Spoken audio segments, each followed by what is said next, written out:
On ne doit pas te chasser. Les démons, quand un démon sort dans un corps, c'est-à-dire que le Saint-Esprit vient. Si tu es chrétien, tu es né de nouveau. Mais si tu l'es nu au samedi, les mêmes personnes, on chasse les démons sur les mêmes personnes, ça ne voit pas qu'il y a un problème. Amen. Les délivrances, c'est ça l'église de la Odyssée. On parle plus d'argent et on parle des démons qui sont chassés, mais ils ne partent pas, ils sont là parce que la maison est remplie des satanistes. La maison est remplie de voleurs. Voilà pourquoi le Seigneur demande à ceux qui sont dans cette assemblée de sortir. La parole du Seigneur nous fait comprendre que cette église-là, la richesse que l'église-là avait, ils avaient une société aussi de fabrication de la laine. On va poursuivre la lecture.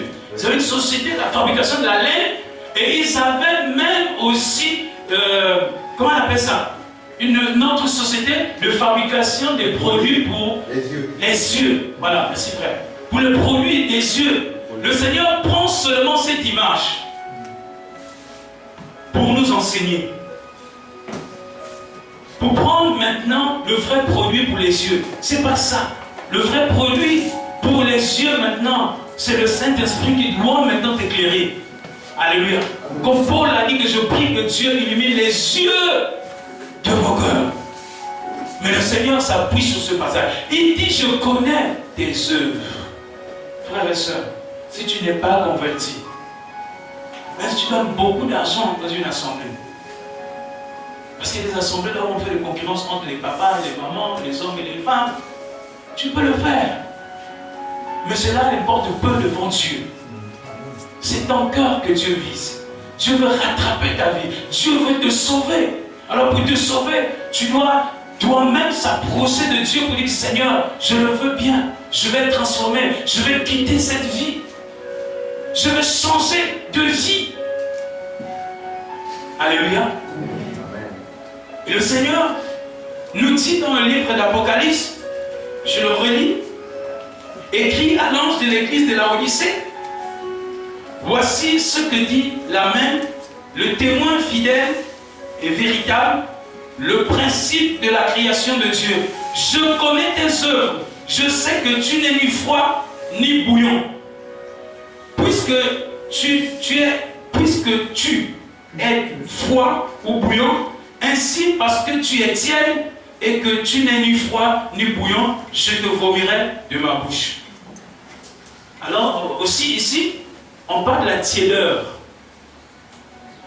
Après les œuvres, le Seigneur parle de la tiédeur.